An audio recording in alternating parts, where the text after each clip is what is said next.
نبر اللہ مرکزہ یہ سالانہ اس کی تقریبات کے آغاز کے سلسلے میں یہ پریس کانفرنس اور آپ ساتھیوں کو مدعو کیا گیا ہے۔ ان کا نظریہ، ان کے دیے ہوئے افکار اور اقوال جو امت مسلمہ کے لیے مشعل راہ ہے، اور یہ اس کی تقریبات باقاعدہ اپنے شیڈول کے مطابق انشاءاللہ آغاز ہوں گی اور انشاءاللہ اسے انجام تک پہنچے گی۔ اور ان کے نظریات جس نے پوری دنیا میں ایک امت مسلمہ کے اندر عقیدہ لہر اور جناب ایک جو عشق مصطفیٰ صلی اللہ علیہ وسلم کی لہر کر رہی، اسی عزم و استقلال کے عزم نو کے لیے، اسی جذبے کے عزم نو کے لیے، انہی افکار کو مزید اقوام عالم تک پہنچانے کے لیے اور اپنے لوگوں کے دلوں میں دوبارہ سے اسی روشنی کو مزید اجاگر کرنے کے لیے اس تقریب کا اہتمام ہے۔ اور ہمارے صوفیاء کے سلسلے میں یہ تقریبات نہایت اہمیت کا حامل ہوتی ہیں، جس کے اندر اس شخصیت کے ان تمام زندگی کے پہلوؤں پر روشنی ڈالی جاتی ہے جو زندگی کے پہلو لوگوں کے لیے مشعل راہ ہوتے ہیں۔ اور امیر المجاہدین علامہ خادم حسین رضوی کی زندگی ایک جہد مسلسل ہے، اور جس کا ہر پہلو ایک درخشاں تاباں ستارے کی طرح چمک رہا ہے، اور اس کا ایک ایک لمحہ وہ ہمارے سب آنے والے شاکان مصطفیٰ کے لیے مشعل راہ ہے۔ اسی سلسلے کو مزید آگے بڑھانے کے لیے یہ نہایت طویل اور بڑی خوبصورت اور 3 روزہ اس کی تقریبات رکھی گئی ہے، جنہیں انشاءاللہ اس کے اندر پاکستان نے بین الاقوامی سطح کی تمام شخصیات جن کو ہم نے مدعو کیا ہے، اگر کوئی رکاوٹ نہ بنی تو وہ انشاءاللہ تشریف لائیں گے اور اپنے خطابات سے اور اپنے افکار سے انشاءاللہ لوگوں کے دلوں کو منور کریں گے۔ اور علامہ خادم حسین رضوی نبر اللہ مرکزہ کی زندگی ناموس رسالت،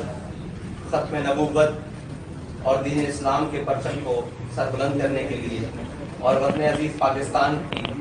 نظریاتی اور جغرافیائی سرحدوں کی حفاظت کرتے ہوئے گزری، اور وہ زندگی ایک ایسی زندگی ہے جس نے ایسے نقوش چھوڑے ہیں اس پاکستان کی تاریخ میں کہ شاید ان کا ثانی یا ان کی طرح کا کوئی شخص دوبارہ اس دھرتی کو نصیب نہ ہو سکے، جنہوں نے اپنے افکار سے بھی، اپنے اقوال سے بھی اور اپنے عمل سے بھی ہر میدان عمل میں ایک جاندار مقدمہ اٹھایا، اور اس مقدمے کے اوپر پہلا دے کر بتایا کہ حضور سید عالم صلی اللہ علیہ وسلم کے دین کی ترجیحات اور اسلام کے بنیادی اصول اور اسلام کی روح آج بھی زندہ ہے، لیکن اس کے لیے اقبال نے کہا کہ یہ نغمہ فصل گل و لالہ کا نہیں پابند، بہار ہو کے خزاں لا الہ الا اللہ۔ اور وہ تمام شکوے شکایتوں کے ساتھ اسی پاکستان کی مٹی کے ساتھ اور وفادار رہے، اور اسی پاکستان کو حضور سید عالم صلی اللہ علیہ وسلم کے دین کی اماجگاہ بنانے کے لیے آخری وقت تک کوشاں رہے۔ اگرچہ ریاستی نااہلوں نے اور حکومتی نااہلوں نے اپنی تمام تر کوششوں کے باوجود اور تمام تک ریشہ دوانیوں کے باوجود ان کی آواز کو بہت سارا دبانے کی کوشش کی، بلکہ ان کی آواز اور ان کی تصویر تک کو مٹانے کی کوشش کی، لیکن ورفعنا لک ذکرک کا ذمہ جب اللہ نے دیا ہے تو جو ورفعنا لک ذکرک کے ساتھ جڑ جائے گا اس کا ذمہ بھی اللہ کے سپرد ہے، اور ان کا نام، وہ اپنے حصے کا کام، بلکہ وہ اپنے حصے کا نہیں، وہ پوری امت کے حصے کا کام کر کے گئے ہیں، جس کو ہم سب کے لیے مشعل راہ ہے۔ اور میں اس میڈیا کی توسط سے بھی اور سوشل میڈیا کے توسط سے بھی جو جہاں تک میری آواز جا رہی ہے ان تمام دوستوں کو، بھائیوں کو مدعو کرنا چاہتا ہوں کہ وہ آئے دیکھیں کہ تحریک لبیک یا رسول اللہ کا منشور کیا ہے اور اس کی آنے والی مستقبل میں منظور کیا ہے۔ بہت شکریہ۔ 19-20-21